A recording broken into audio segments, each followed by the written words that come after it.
அன்பிற்கினியவன் ஆண்டவனுடைய செயல் அது. நம்ம என்ன கிழமையில் பிறக்கணும், என்ன கிழமையில் போகணுங்கிறதெல்லாம் அவன் டிசைட் பண்ணுறான். அதை நீங்கள் கவலையாக எடுக்காதீங்க.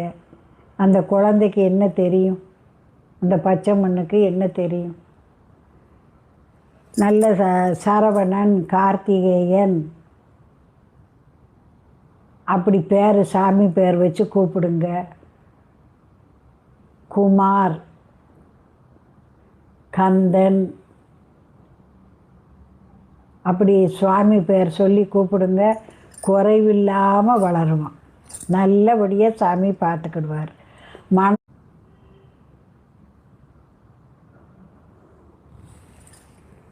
அன்பிற்கினியவன் ஆண்டவனுடைய செயல் அது.